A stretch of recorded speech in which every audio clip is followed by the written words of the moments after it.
15 gündür İsrail devleti Filistin'de büyük bir savaş yürütmektedir. Oysa aslında 75 yıldır devam eden bir işgalci terör çetesi gibi hareket eden İsrail arkasına Avrupa'yı ve ABD'yi alarak pervasızca saldırılarına devam etmektedir. Kadın, çocuk, ihtiyar demeden bu katliamlarını devam ettiren İsrail maalesef halen devam etmekte ve bu vahşetini sürdürmektedir. İslam ülkeleri ise bu tarz vahşetlere sessiz kalmaktadır. Kınamaktan öteye gitmeyen bir tepkileri vardır. Oysa kınamak halkın işidir. Devletin işi yaptırım yapmaktır. Devlet görevlerimizden ve diğer İslam ülkenin liderlerinden talep ettiğimiz şey kınamayı bırakıp bir an önce hukuki ve siyasi askeri yaptırımlara gitmeleridir. İsrail ancak kuvvetten anlamaktadır. Bir terör örgütü şeklinde hareket eden İsrail maalesef Hamas'a karşı ve İslami cihada karşı korkunç saldırılarıyla büyük bir cinayet işlemektedir. Çocukları, kadınları ve ihtiyarları hastanede vurmakta, en son yaptığı hastane katliamıyla da göstermektedir. ABD'nin ve İngiltere'nin oraya savaş uçağı ve savaş gemisi göndermesi de savaşın ve katliamın devam edeceğini göstermektedir. Ve maalesef hiçbir İslam ülkesinin lideri bu konuda hiçbir açıklama yapmamaktadır. Onlara tavsiyemiz şudur, peygamber sevgili olarak tavsiyemiz şudur. Bir an önce Avrupa ve ABD nasıl İsrail'e karşı destek veriyorsa İslam ülkeleri de bir an önce Filistin'e karşı askeri olarak harekete geçmelidir. Savaş suçu işleniyor zaten. Koridoru kapatma yetkisi yok. Yardım kampanyalarının gittiği yolun da kapatılması söz konusu olamaz. Bu bir savaş suçudur zaten. Bunlar şimdi hükümetler kendi aralarında inşallah kısa zamanda ben açılacağına inanıyorum. Çünkü zaten böyle bir savaş suçunu çok fazla ileri götüremez. Neticede insanların telef olması söz konusu. Ben kısa zamanda bu koridorun açılmasıyla beraber biz zaten oraya yapacağımız yardımlar şu anda tırlar dolusu hazırız. Yani ben İHA olarak da diğer STK'ların da mutlaka çok hazır olduğuna inanıyorum. Bu konuda hiçbir endişemiz de yok. Halkın da endişesi olmasın. Oraya yetecek kadar hem imkanlarımız var hem de götürecek şeyimiz var, imkanlarımız var.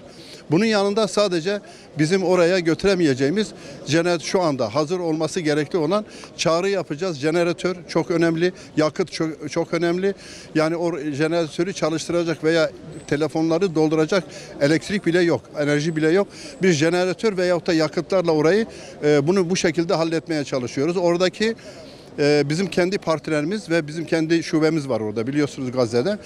Filistin'de de var. Bunların bize vermiş olduğu haberle sağlık sorunlarının çok fazla büyük olduğunu, sağlık sorunlarının acilen halledilmesi gerekli olduğunu ve bu sağlık sorunlarını gün değil saat çok önemli olduğunu biliyoruz. Önce yapacağımız yardım sağlık olacağını şimdiden söylemiş olayım.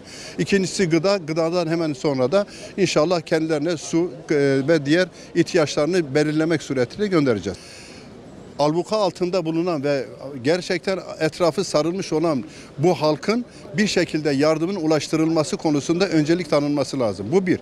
İkincisi liderler kendilerinin yarınki gününe hazırlanmasına gerek yok. Çünkü burada insanlık ölüyor her şeyden önce. İnsanlığın öldüğü bir yerde herkes ölü sayılır. Yani yardım eden de etmeyen de ölü sayılır. Dolayısıyla ölmemesi için tedbir alınması lazım. Çağrı yapılması lazım. Yani birileri şu anda İsrail'i korumak için her ne kadar da gemilerini bir yerlerden çıkarmış bir yerlere getirmişse de kendi menfaatıdır. Onun İsrail'i de çok onun için önemli değil. İnsanlığı da önemli değil. Bunlar alışıktırlar. Dünyada ve ahiret için yapacakları tek şey onların bugünkü dünyadaki gelirleri ve maddeleri. Başka hiçbir şey yoktur orada. Hepimizin yüreği yanıyor. 7-8 gündür Gazze şeridi abluk altında. Tonlarca bomba yağdırılıyor. Yıllardır açık hava hapishanesi görünümündeki bir hayat süren insanlık ölüyor. Filistinli kardeşlerimiz ölüyor, çocuklar ölüyor, anneler ölüyor, ihtiyarlar ölüyor. Dünya buna maalesef sağır ve dilsiz. Başta ülkemiz olmak üzere İslam ülkelerinden medet umuyorlar, destek bekliyorlar, kamuoyu oluşturulması isteniyor doğal olarak. İsrail ve onun işbirlikçileri, onun ağababaları bu konudan vazgeçinceye kadar özellikle bir koridor açılması, refah kapısının açılması, hayatı idameleri noktasında, orada olan eksikliklerin giderilebilmesi noktasında, savaş hukukuna uyulması noktasında bizim asgari beklentimiz budur. Ama en nihai beklentimiz İsrail'in yerle yeksan olmasıdır. Filistin, özgür Filistin devletinin kurulmasıdır. Beklentimiz bu yöndedir. Başkenti Kudüs olan. Bu noktada bizler kamuoyu da bulunan insanlar olarak, kamuoyunun önünde bulunan insanlar olarak bu konunun farkındayız. İsrail'in esas niyetinin aslında Akdeniz'e bir koridor açıp bu gaz ve petrol noktasında batıya yeni bir kapı açmak istediğinin de farkındayız.